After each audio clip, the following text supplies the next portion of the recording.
Le type d'amis des personnes qui réussissent. Sans vouloir paraître narcissique, je n'ai pas vraiment d'amis et je n'en garde pas beaucoup. La raison en est simple. Je crois fermement que les personnes que vous appelez amis ont tendance à vous influencer. Que vous le vouliez ou non. Les humains sont des êtres sociaux, la majorité des influences que nous recevons sont souvent le résultat des influences que nous recevons des autres. C'est insensé. Vos amis peuvent donc facilement vous dire qui vous êtes.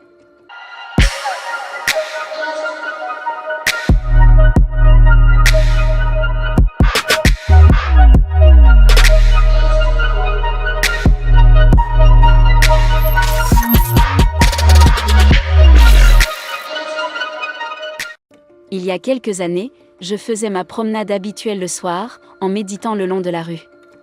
Soudain, quelqu'un s'est précipité vers moi depuis l'autre côté de la rue. C'était un vieil ami.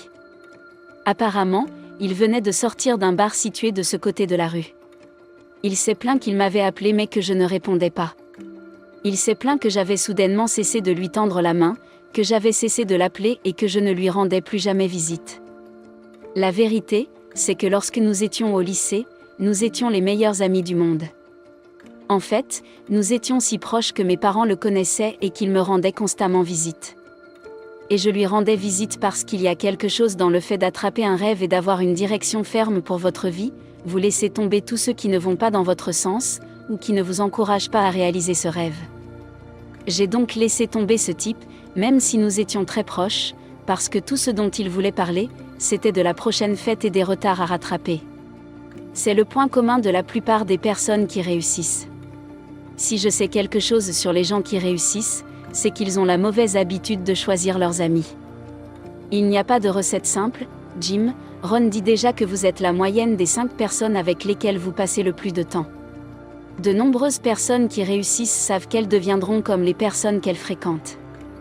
Ils passent donc la plupart de leur temps avec des personnes qui vont dans la même direction qu'eux, même s'ils font la fête avec eux ou boivent avec eux.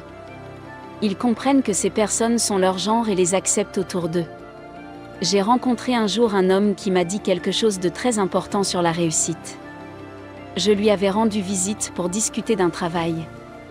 Il m'a demandé mon prix. Et j'ai proposé un prix très bas. Il est venu me chercher et m'a fait entendre raison. Il m'a fait comprendre que je sous-estimais mon prix. Parce que je me sous-estimais moi-même. Il m'a dit que je n'avais peut-être pas tout l'argent dont j'avais besoin maintenant. Mais ce n'est pas une raison pour me sous-estimer ou me mépriser. Il m'a ensuite donné un conseil encourageant.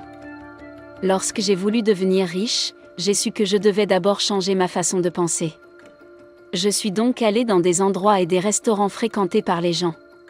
Même si je ne pouvais pas m'offrir la plupart des choses chères qui s'y trouvaient, je m'asseyais et je les observais. Je m'asseyais là et je les observais. Lorsque j'y ai été contraint, j'ai acheté une boisson qui m'aurait coûté plus cher. J'ai acheté une boisson qui m'aurait coûté presque un mois de salaire. Cela ne m'a pas dérangé. J'ai également visité Calar et j'ai admiré des voitures neuves que je ne pouvais pas m'offrir. Je l'ai fait si souvent, même si je n'étais pas riche avant d'avoir l'état d'esprit d'une personne riche. Ainsi, lorsque je vous parle, vous pourriez penser que j'ai tout l'argent du monde. Non, mon état d'esprit a changé. Le simple fait de fréquenter des gens qui ont réussi a eu un effet sur son esprit. Combien plus si une personne qui veut réussir continue à fréquenter des gens qui ne vont nulle part. Je me suis lié d'amitié avec cet homme, bien qu'il soit plus âgé, et nous travaillons toujours ensemble aujourd'hui. Pour réussir, il faut choisir ses amis. La plupart des personnes qui ont réussi que j'ai rencontrées n'y croient pas. Mais vous êtes la somme totale de votre environnement. Votre vie est en grande partie le résultat des amis que vous gardez. Oprah Winfrey a dit, « Entourez-vous uniquement de personnes qui vous mèneront plus haut. Entourez-vous de personnes qui vont quelque part, parce que si vous ne le faites pas, vous vous retrouverez à aller dans la direction de l'échec, même si vous avez l'intention de réussir. » Quand j'étais jeune, j'ai entendu parler de gens qui étaient mariés mais dont le mariage allait mal. J'ai entendu parler de couples qui trompaient leurs conjoints. Et la plupart des raisons que j'ai observées étaient que l'un des conjoints choisissait de fréquenter un ex ou un membre du sexe opposé qu'il considérait comme un ami. Alors que je me préparais à me marier, j'ai coupé les ponts avec mes anciens amis et je me suis promis de faire de mon conjoint mon meilleur ami. La plupart des gens ne sont peut-être pas d'accord avec cela. Mais si vous savez où vous allez, vous devez comprendre le prix que vous êtes prêt à payer pour y arriver. Vous ne pouvez pas réussir les autres entreprises que vous gardez, vous ne pouvez pas progresser au-delà des amis que vous gardez. La plupart des jeunes se demandent s'il est difficile de mettre fin à une relation amicale parce qu'ils ne veulent pas blesser l'autre personne, même si l'amitié ne les affecte pas positivement. Mais une chose est sûre, 20 amis peuvent néanmoins durer toute une vie. De retour à l'université. J'avais un nombre incalculable d'amis, j'étais très populaire et je m'étais fait des amis parmi tant de gens. Pour couronner le tout, j'avais lu Dale Carnegie. J'avais lu le livre How to Win Friends and Influence People de Dale Carnegie. J'utilisais donc consciencieusement les leçons de ce livre pour élargir mon cercle d'amis. Pourtant, moins d'1 an après avoir obtenu notre diplôme universitaire, nous nous sommes tous séparés. La plupart ont quitté l'État, tandis que d'autres ont quitté le pays jusqu'à aujourd'hui. Je n'ai qu'un seul ami avec qui j'étais ami à l'époque de l'école et nous nous contactons une fois tous les 2 mois. Suis-je en train de dire qu'il ne faut jamais avoir d'amis ? Non. Mais les gens qui réussissent sont tellement occupés à essayer de tirer le meilleur parti de leur vie qu'ils n'ont pas le temps de se rattraper. Les personnes qui réussissent sont tellement concentrées qu'elles n'ont de temps à consacrer qu'aux personnes qui vont dans la même direction qu'elles, parce qu'elles ont tout à perdre et beaucoup à gagner.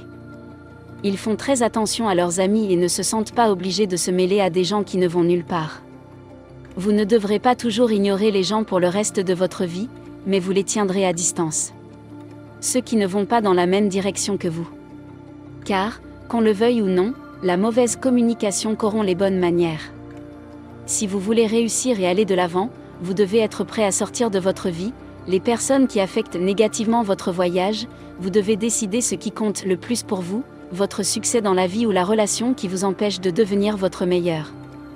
En fin de compte, il y aura toujours des conséquences pour la compagnie que vous gardez, même la compagnie de personnes qui réussissent qui vous fait avancer, ou la compagnie de mauvais amis qui vous fait reculer.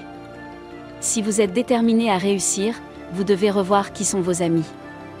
La raison en est que les personnes qui réussissent ne s'excusent pas d'avoir des relations amicales qui n'améliorent pas leur vie. Pourquoi le feriez-vous si vous avez l'intention de réussir ? Si cette vidéo vous a inspiré, partagez-la. Vivre et non survivre, soyons prospères.